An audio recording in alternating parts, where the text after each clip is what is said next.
Welcome to the Sports Livin with Coach Biven podcast. I want to thank all my sponsors, Biven Grounds Crew, Ellis Baseball Academy Performance, Extreme Concrete Cutting, Kentucky Select Properties, Gum Heating and Cooling, Played Again Sports St. Matthews, the Scroggin team at Remax, Shrink Personal Training, Sorg Sport and Wellness, Striegel Family Dentistry, True Officials, Went Family Wealth Management. Again, thank you to all my sponsors. Hey guys, welcome to the show. We have a great guest today. Played some college baseball at a few different levels. Played at the top of the charts at the Division I level as well. He's now scouting director of Prep Baseball Report in the great state of Indiana. A lot of good high school and college and pro players that come out of this state. So we want him to give us some insight today that'll hopefully help you navigate the ins and outs and your ball player as well with the scouting world, with the travel baseball world, with the college world landscape that has really changed today. Obviously, we know we got the portal and the NIL deals and all that kind of stuff. It's creeped into the college world, as we know. So we know most guys want to play in college out there that are playing high school ball. You got to have the skills, but you also have to have a little help, and that's where I think Prep Baseball Report can help you make that reality, that dream become a reality, so to speak. So right now, I'm going to welcome the scouting director of Indiana Prep Baseball Report, Cooper Trinkle. Welcome. Josh, thanks for having me. I'm excited to be here. Known you for a while. We've always had good conversation. We've talked ever since I remember being a young kid watching Coop and my little brother Grant play, and built a really good relationship since then. So thanks for having me on. Look forward to talking. Yep, been with some fun years there in the travel ball world for sure with your pops and wild times too. So we may get into that a little bit later, but let's start like we always do. I want to hear about your youth sports days and what sports you played, and you grew up in the Columbus area. Yeah, in the Columbus area mostly. We moved around a little bit when I was young. We lived in Madison for a little bit. We were up here in Franklin, which is about where I live now. I live more Greenwood-ish, but we lived in Franklin for a couple of years, and then we moved to Columbus when I was in 8th grade. So I went to Columbus from 8th grade to the end of my high school. My brothers essentially grew up in Columbus. But yeah, youth sports, man, just like the Biven household, we were running all around, playing a bunch of sports. I played baseball, basketball, football. I wrestled. I wasn't much of a basketball player because I'm 5'8" and I can't really shoot. So I wrestled for a couple years. But really, baseball was the big passion of mine. I loved football. Played some quarterback when I was young. Worked really hard at that. There was a couple years that I really thought I was going to play Division I quarterback. Then for whatever reason, I just started to gravitate towards baseball more. It was always the sport that I enjoyed more, but actually at a younger age, I was a little bit better at football.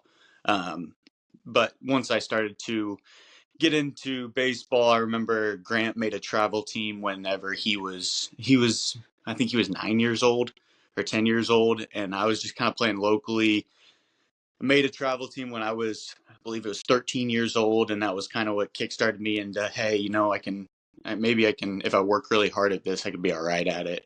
And I remember Todd built a batting cage for us in the backyard, and man, like it was hey, if you want to be really good at this, you got to get your T-swings in every single day. Do your push-ups and sit-ups. Dad instilled a work ethic in me that I'm forever grateful for. But to me, I think that got started in youth sports. So I look back at that, and it was really fun playing all kinds of sports, and I think that kind of led me towards the athletic path that I took, right? Like there's a lot of specialization now, especially at the young ages. And I don't think it's necessarily the smartest thing. I think at the young ages, they should play a lot of sports, right? Like it's like for Tuck, right? Like Tuck would not have been the basketball or baseball player he was if he didn't play basketball, right? Great. Yep. So no, it was a lot of fun. Got into travel baseball scene a little bit late for today's standards. It is wild, especially in my position, being able to look at it now, and I'll have parents come to me, and they mean the best for their kid, right? But hey, my son's playing 12U major ball, 13U major ball. What's he need to be doing? This, that, and Right. it's like he needs to be enjoying the game. He needs to be having fun, right? Like he needs to be learning how to work and learn how to play the game the right way. You let the rest of the stuff take care of itself. If he's a Division I player, that'll come to light later on. At the young age, it's all about building fundamentals. It's about enjoying the game and learning how to compete. That's something that I think we did a lot. And I say this and I feel like I'm like, oh, back in my day, that type. But Right. like, Right. I do remember Coop and Tucker coming to our house, Parker Maddox. We had all Grant's friends, all my friends would always come to the house, and we would play just the most random sports all day. Right? We'd play trampoline football. We'd play wiffle ball. We'd play just about anything that we could compete in. And I see how a lot of those guys, Tuck's a heck of a competitor, right? And it's like he didn't just learn how to do that. He didn't just like grow up one Right. day and just like, oh, I'm going to compete really hard. Right? It's something you learn at a young age, and so that's something that I think parents should value. Pushing kids to different sports and just learn how to compete. Yep. Guarantee you the multi-sport. We're a fan of it, and I think as you've seen a lot of college coaches out there in every sport that they coach, they agree as well that multi-sport athletes they look for them, they look at them. They're like you said, competition-wise, they've competed. They haven't been a hit in the cage all winter. They went and played basketball. They wrestled, and that has to help their competitive side. Plus, I think there's, like you just said, their athletic side, big time. So, Oh, 100%, 100%. And then it's like, with multi-sport guys, in my position with prep baseball, I have a unique opportunity where I remember watching Tuck throw as a senior, and I got to put my professional scouting hat on. I'm going to evaluate this player as a, what are how would his tools translate to the professional level? How much money should he make in the draft? Different things like that. But I also have the opportunity to evaluate kids at the 8th grade level, the freshman level, and one thing that I look for a lot in those players are multi-sport guys. And it's not that I need him to be a stud basketball player like Tuck was, or I don't need to be an all-state quarterback. right, right, But again, it's just the competitive nature, because you start to see, you see trends. This kid plays football, basketball, baseball. Okay, he knows how to compete. He knows how to work. He knows how to be disciplined. Different things like that. It's just that multi-sport athletes, there's a lot of clues in that to be like, okay, this kid's going to be a good player, yep, especially if absolutely. he's already Um, has a good base. I think one thing too, just that you started talking about that, different coaches. You got different coaches. Some are loud, some are quiet. Well, if you played baseball your whole career during high school, and the coach was very like low key and just let you play, and then all of a sudden you're a Division I or Division II, it don't matter, JUCO. You get to that school, the coach all of a sudden is a kind of football esque, loud, get in your face, like you were ready for it. You already had that one coach way back sophomore year. You played 1 year of football or whatever, and then you got that coaching experience and got taught like, hey, I got to deal with that too. So I think that's a good point that Yeah, you oh, made there. absolutely. The high school days, you were at Columbus North. I know that for sure. And you had a couple rivalries. I'm sure that Columbus East probably being the biggest up there, just like New Albany, Jeff, kind of same thing, same town. So you played what sports in high school? I was a football player. Played my freshman year of football, my sophomore year. I played the summer, and then I ended up hurting my hamstring, so I missed that whole year. So then I ended up not playing my junior and senior year. So football first couple years, and then football all the way through, or baseball all the way through. I'm sorry. Baseball, yep, yep. And had a great career. I know at Columbus North. Did you ever get to play with your brother? Yeah, so I Yeah, got to play my my last year, my senior year was, looking back at it, probably one of the more special years I got to play of baseball. I mean, yeah, obviously, I got to play in college, got to accomplish some things that I really worked for.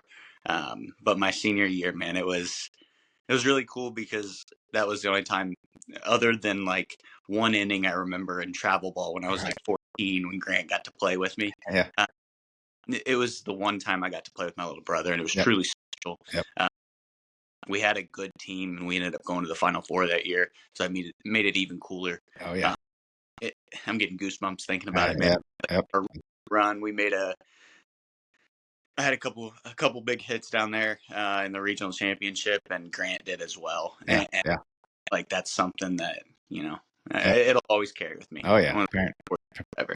parents sit back and enjoy those days. We got one of them. Me and Jessica got one with the boys, and then they had the COVID year, so we lost out on another year. But what a special time to go to the ballpark and watch two of your boys just play the game, sport they love, and compete together. And obviously they love each other, but you guys got a special time there for sure. Winning some games, in the postseason. That's awesome. Pretty cool. Yeah, that and just that, and it was also really cool of every single day being able to.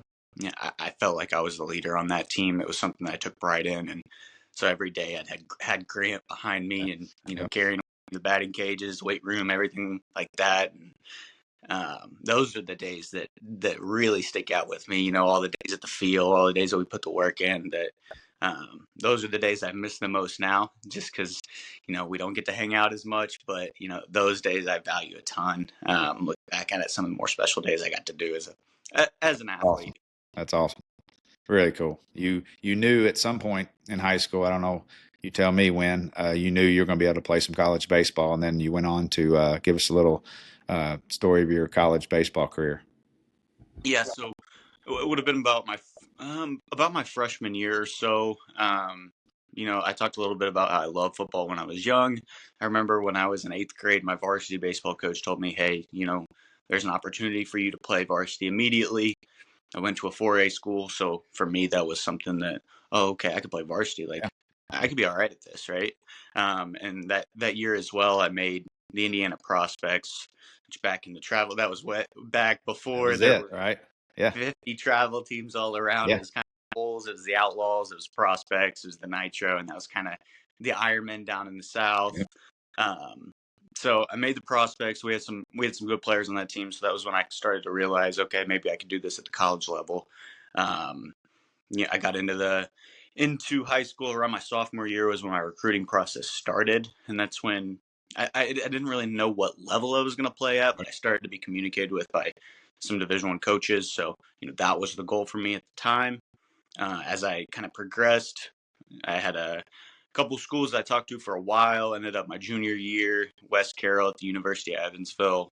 Saw me play in the fall, gave me an opportunity to come down there and play at Evansville. So that's where I signed. I went there my freshman year, and man, what a learning experience for me as a human being. I learned so much about myself. I learned a ton, man. Like, first of all, I learned, like, man, there are levels to this game.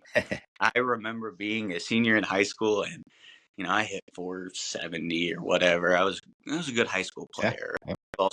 All state. We went deep.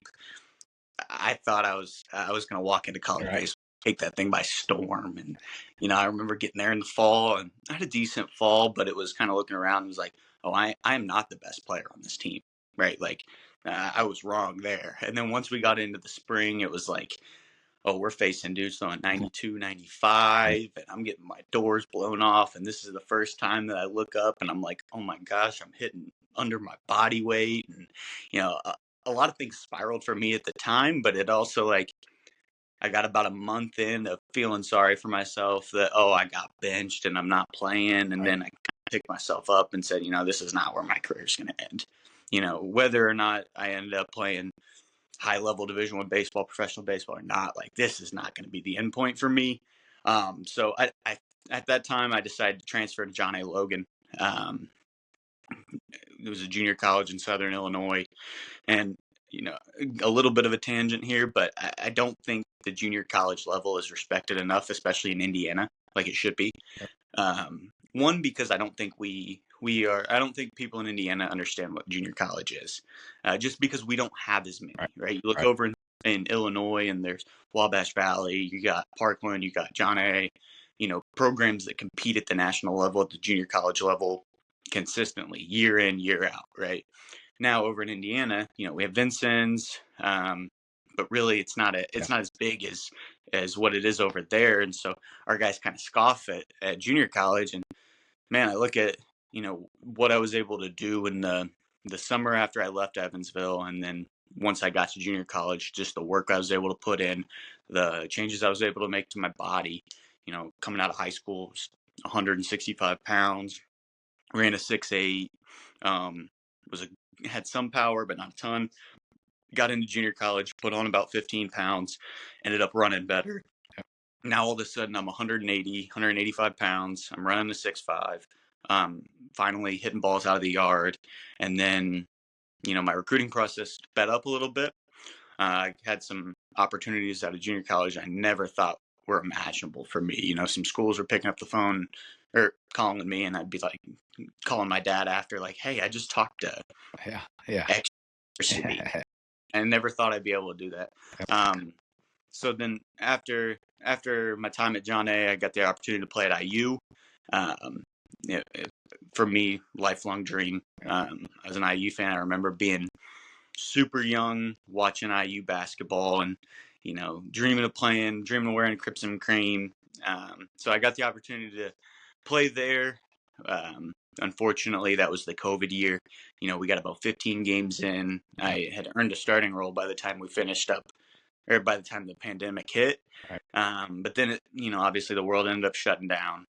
We came back that next fall, and then, the rosters were a little bit different. They were opened up. We had 50, 60 guys that fall. And, I'm sitting there looking at myself as a 22-year-old senior, and it's like, all right, I'm probably not going to play much this year. Right? Like, there are some other guys that they were brought in that, they were a little bit more talented than me, highly touted recruits, different stuff like that, point blank, if IU wants to go to Omaha, those are the guys that have to be in the lineup.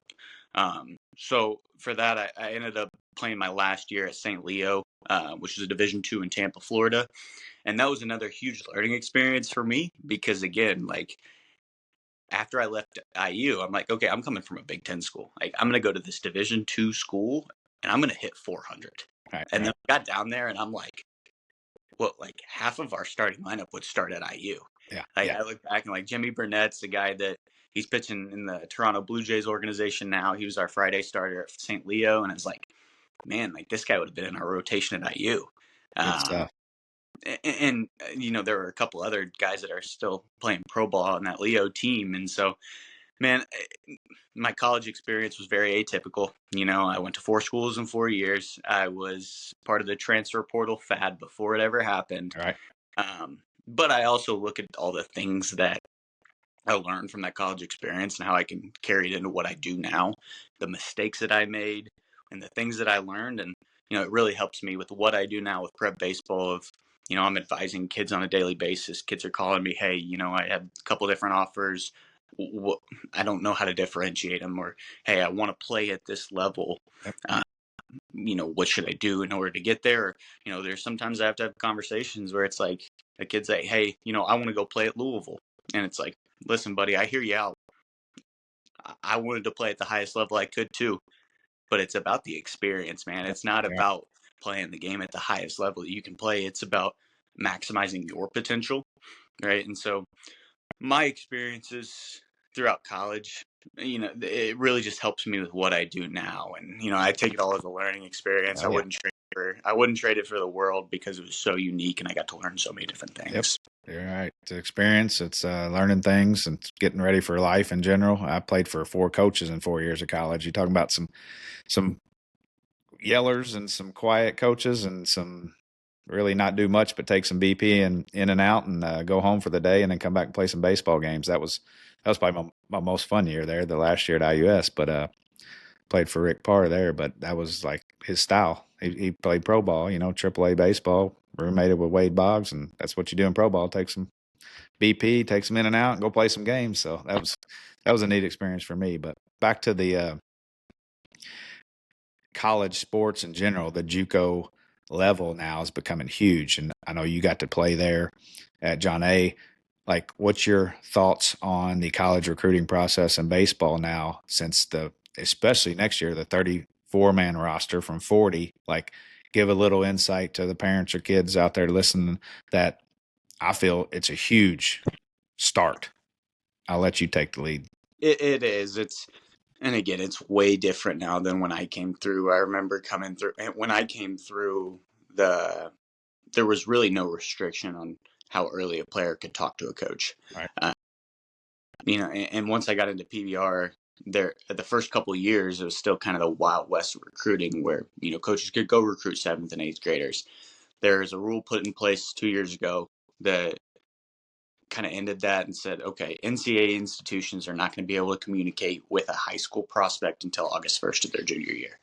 I think that was a slam dunk rule that got put in place, especially early in my career with PBR. Like, I saw kids that, they were the best player in their class when they were in 8th grade. Right. They committed to Tennessee. They committed to Louisville. They committed to Kentucky. They committed to those big schools, and it didn't end up panning out for them. And then, you see those kids get cut 3 weeks before signing day, and you see the family scramble, and they're trying to find somewhere new to play. So thankfully, that new rule has kind of nixed all that. And what I've also liked about it is it allows everybody to grow up. Right. Everybody gets through puberty Right. before the evaluation process starts. So now it's not just, oh, okay, well, if you're the lucky one that went through puberty early, you're going to get recruited, and if you got the tough luck and you don't hit your growth spurt till your junior year, well, you're not going to be able to play at a high level. And like, thankfully now that's not the case.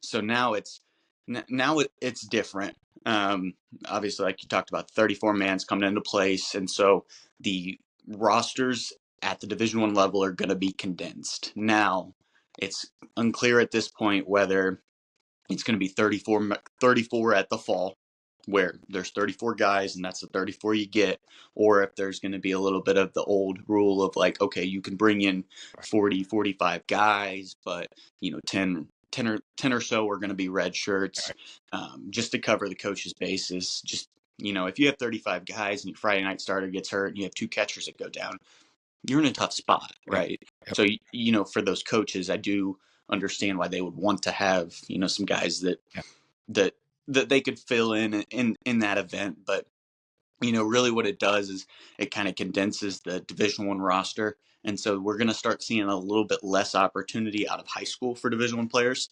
I know with the 2024 class in Indiana, that was the year before this rule went into place. We had 70 Division I commits in the state of Indiana. So when you think about that, that's a pretty big number for the state. 70 guys going to play Division I. Now we look at the 25 class. It kind of came down to around 50, 55, and I think that's about where we're going to hover at for each year. Yep. There is a ton of talent in Indiana, and so I always have parents that they're worried. Are we going to get the opportunity to this and that? Like, if you are good, if you're a college level player, you're still going to have the opportunities to play in college. Now, what I would urge parents to focus on more now is, because of this 34 man, at bat, and I'm going to say it as a hitter, but it could be the same for pitchers as well. At bats are currency. Okay, the more at bats you can get, and for a pitcher, the more time you can get on the mound in a game, it's currency.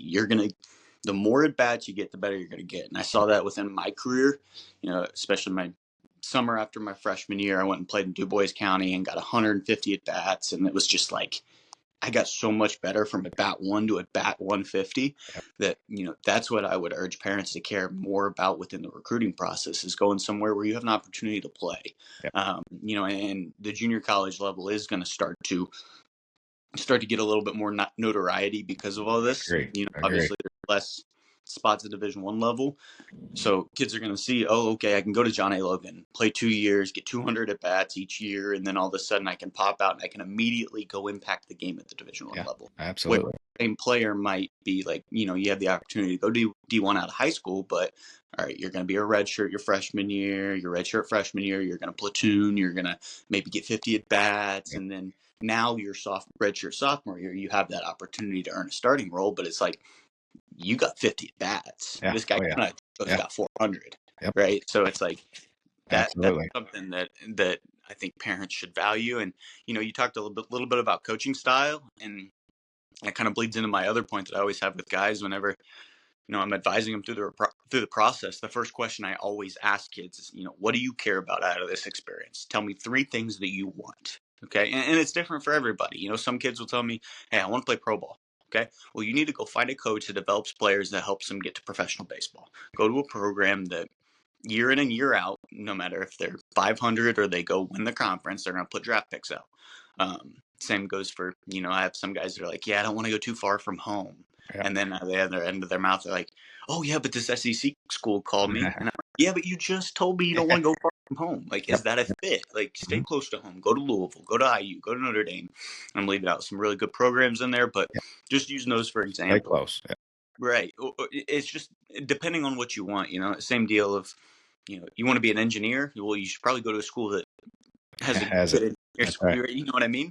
But it is like the social media part aspect of it is everybody wants to look really cool on social media and post all their offers, and they got this, Yep. hey, I'm going to this big school, but it's like you got to find what you care about. You got to Right. find what it is, and like you said, you talked about the coaching style. If you are not going to do well around somebody that's yelling and hollering all the time, well, that's something you got to research before you go in. You got to talk to players who Yep. have played for that guy, and kind of find out what his coaching style is. Because if that doesn't line up, I mean, you might have the tools to play at that level, and all that. But if you and your coach are not going to get along, it's probably not going to stay there too long. So there's a lot of homework that's got to be done on the front end that kind of takes care of things on the back end in the recruiting process. And so that's what I would urge parents to care about, looking at what really matters and finding a school that lines up with your values. Absolutely. Absolutely. The roster size, if it does go, they can hold 40 or 45 in the fall. Just a quick point that I've witnessed is, like you were saying, kids will redshirt, but some kids will get pushed like, hey, you need to transfer, and that's okay. But just be ready, parents. If your ball player chooses a big time program that he may be even with the players are not as good as, that's a possibility that could happen. The coach is just going to say, look, you're not good enough here. You tried it. It's great. Good for you, good for the ball player, but that could happen. You're not necessarily always going to redshirt at these big Power Four schools. You could be told, hey, you need to find somewhere else. Again, perfect. That's fine. Go to JUCO, kill it, get back to the program that you want to get to, eventually. So A just a hundred, point. 100%. Well, and it's also like with those guys in particular, it's not. I struggled with this in college. It was just like I always thought everything was about me, right? And, Yeah, and it's sure. really not. It is once you get into college, this game's a business. Okay, whether you win or lose, it depends on whether that coach keeps his job, whether his family's fed, and so it from that end, it's not like travel ball and high Right. school ball where you're paying to play and you can go hit a $140, but you're going to be in the lineup every day Right. because that's just how that works. Like this is not the case, Exactly. and that was a tough pill for me to swallow.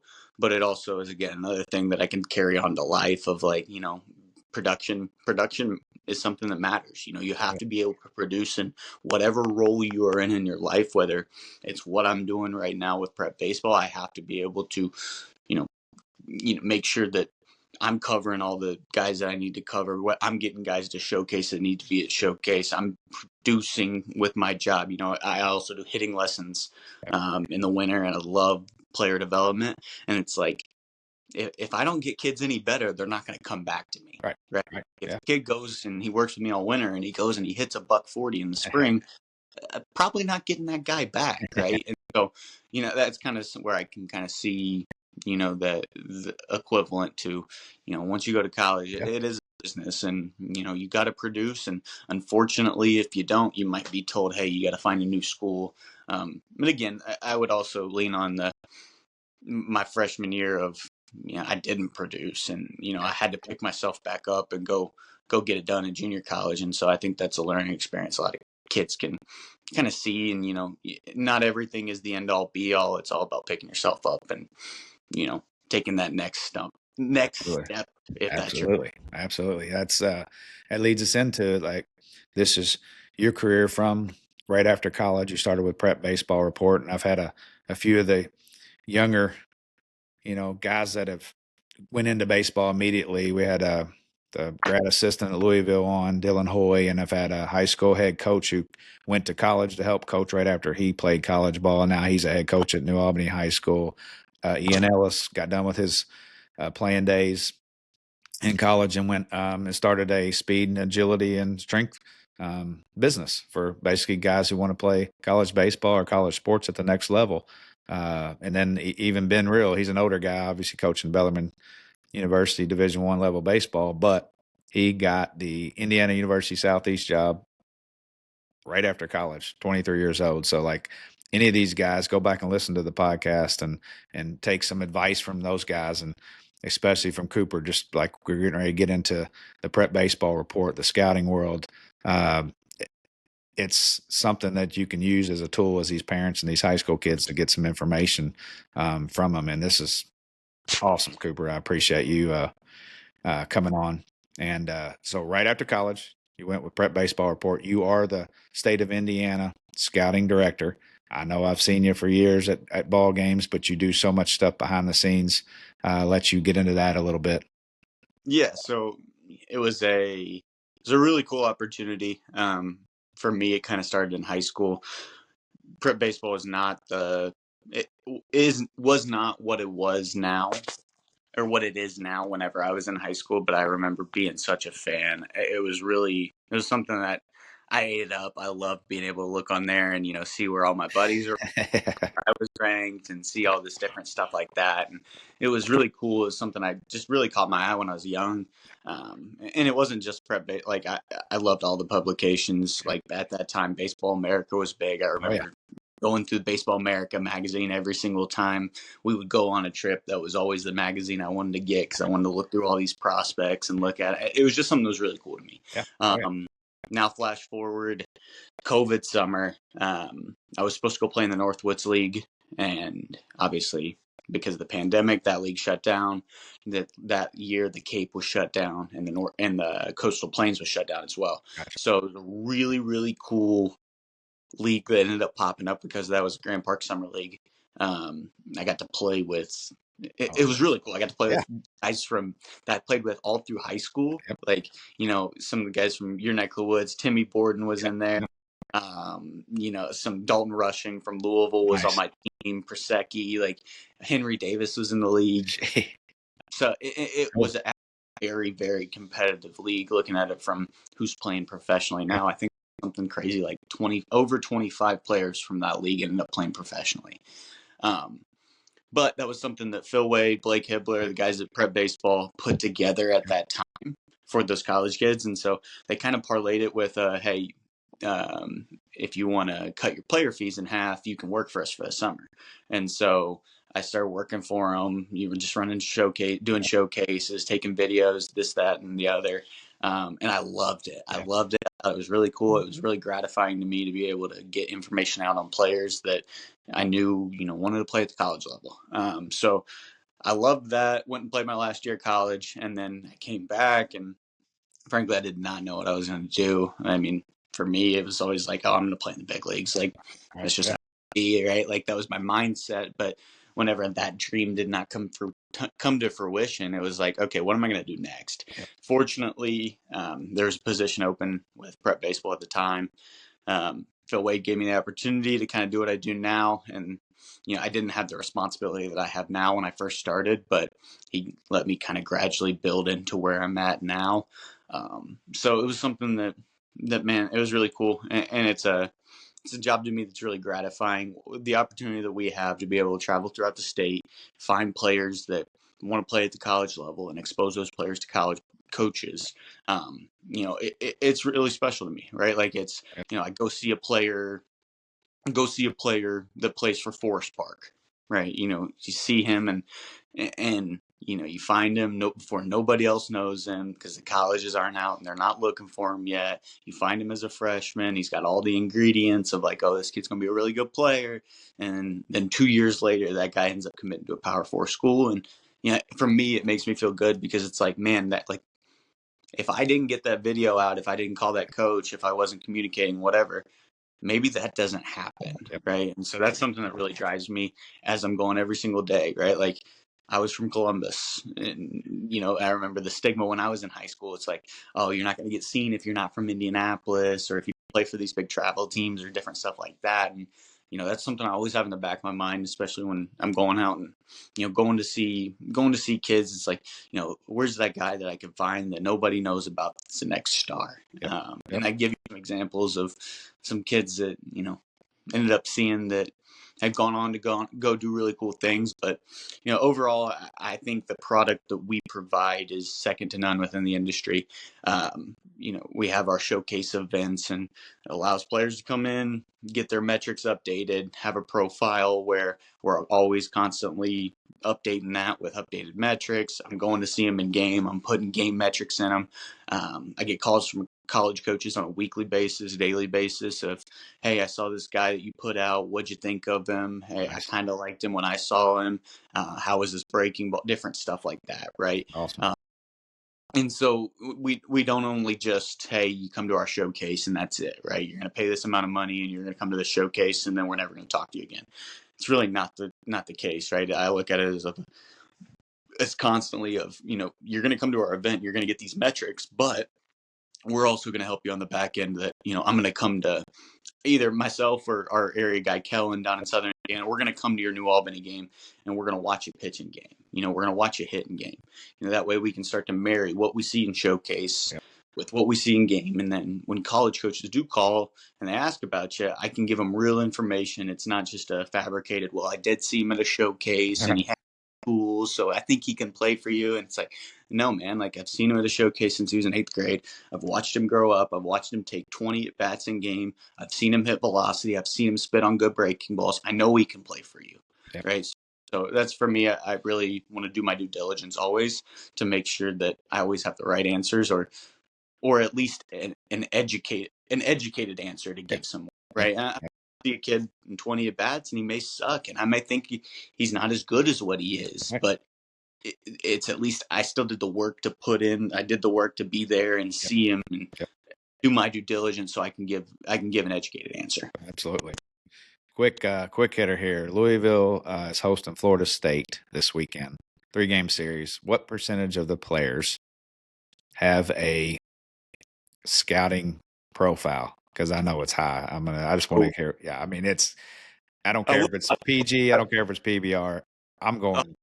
I bet I would bet over 90%. Absolutely. I was going to 95, so something like that. But that's the point of this show. Like, if you're out there, you're a kid listening, want to play college baseball, if you're a parent, this stuff does matter. It can be expensive, but it can also be rewarding. And playing in these tournaments, playing in these showcases, it gets you ready for things later in life, job interviews, job competition. I got on the fire department. We had to do a physical test.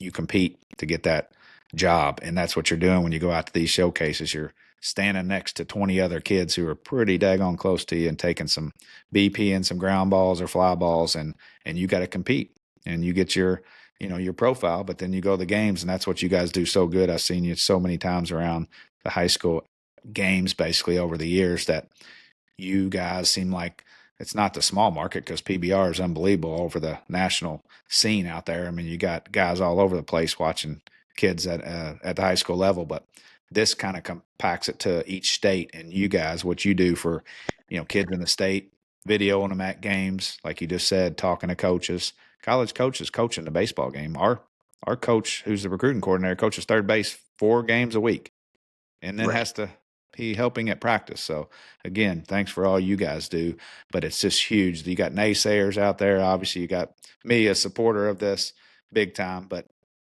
you got the rankings, you got the exposure, you got the tournaments, you got competition, you got playing with other, good players around. You just said it earlier, Grant and Coop are still buddies to this day by playing some travel baseball, going to hotels. Yes, we spent money. Yes, we went down to, you guys still got the Lake Point Prep Baseball Report. Yeah. So, I mean, like, we went down there and got to hang out with your family. Like, it's just something we'll never forget. I talked to your dad earlier before you came on, trying to get some good stories, but he wouldn't give any up. So, Todd, shame on you on this one, but just the events. I mean, they're just so good, well ran. We know you got to pay for them.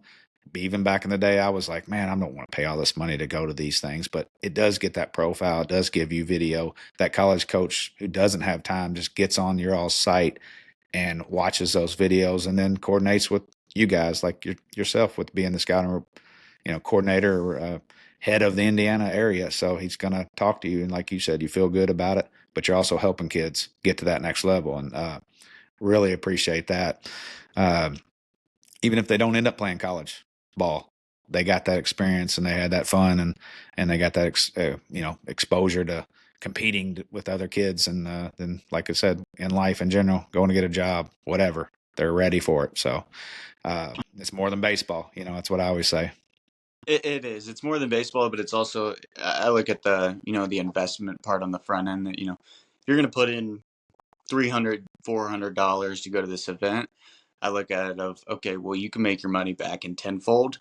If you have the proper, if you have the talent, if you have the ability, all those things, you can get your money back tenfold in a college scholarship or professional contract, right? And so that's obviously for the top of the guys that come Right. through. Right. But where it's also important is, I can give an example of, there's a kid right now that I know real well from up here, and he's a Whiteland kid.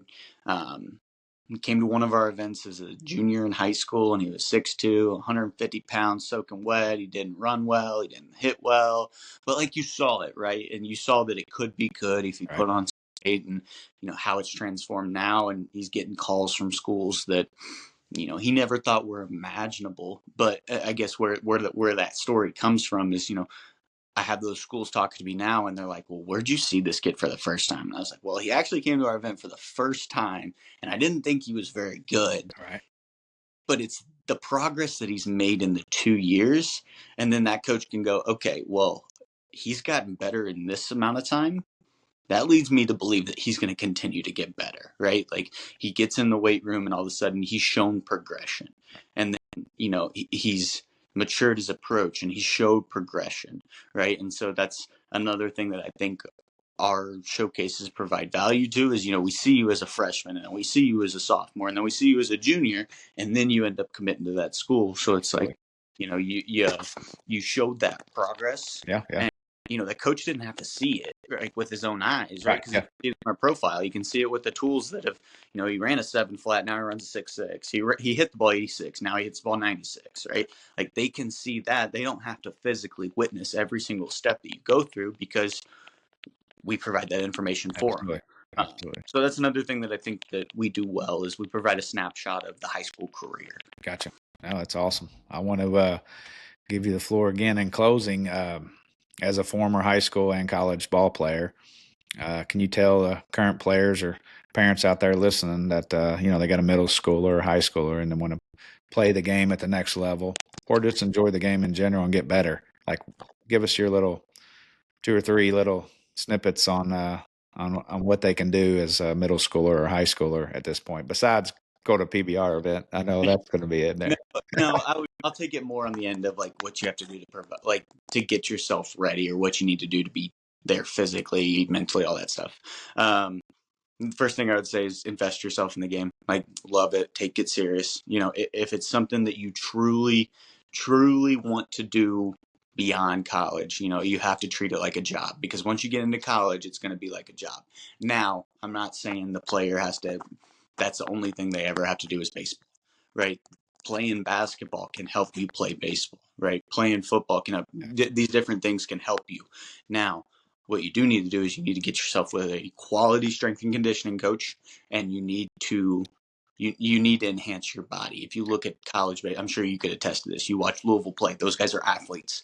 They're premier athletes. You watch Major League Baseball, and outside of the few guys that are 250 pounds heavy set and they can hit the ball 130 miles or 120 miles an hour and 500 feet, they're premier athletes, right? And so for a player, that's the lowest hanging fruit, is to go turn yourself into a great athlete. Like, I love what Ian's doing down there. Ian is building athletes down there. He's building speed, and that can directly translate to the field. He's getting guys in the weight room. He's getting, guys are putting on muscle, and that's directly making them better baseball players, right? They don't have to do any other work of fielding work, hitting work, anything like that. They go on and they put 10 pounds lean muscle on. All of a sudden, the ball's jumping off, right? And so that would be the first thing that I would say, that, if you want to play this game at the next level, you have to be able to invest yourself in your strength and conditioning, in your athleticism, and all that stuff.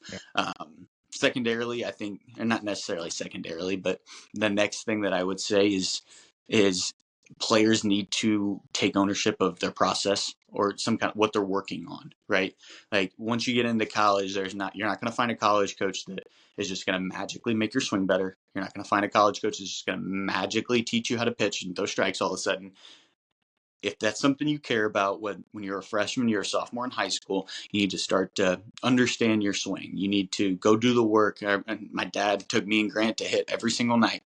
Like I look back at how much that paid off for me in the back end of like, okay, I understood what I was doing in the box. It wasn't just my dad or my coach telling me, hey, you need to do this, keep your hands in, do this, right? Like I understood that stuff because I put in the reps, right? So that would be the two biggest things. I guess the other one would be just challenge yourself. Compete as much as you can, whether you fail, whether you do great. Like go challenge yourself against players better than you as much as possible, right? If Absolutely. you're a freshman, you should be trying to face as many 90-mile-an-hour arms as you possibly can before you're a junior, so you can prepare yourself for the recruiting process, or you can prepare yourself to lead your high school team to sectional title, state title, all that different stuff. Yep. Right. So invest yourself in strength and conditioning, invest yourself in your own skill development, and then challenge yourself as much as you possibly can. Love it, man. I really appreciate you coming on. I think it's a great episode for those out there wanting to dream about the college baseball and even beyond that. And Cooper, appreciate it. Thanks for having being a guest on the show and being a friend, honestly. So appreciate it. I mean, we talked a little bit. I remember me and you were talking baseball with John Gumpf and Yeah. Ed Oh yeah. and all those guys ever since I was a young kid. And you guys always treated me well. And, some of those days are something I'm never going to forget. So yeah, absolutely. I am grateful for our friendship, Josh. Yep. All right, buddy. Thanks a lot, bud. I'll see you. Yep. I'll see you.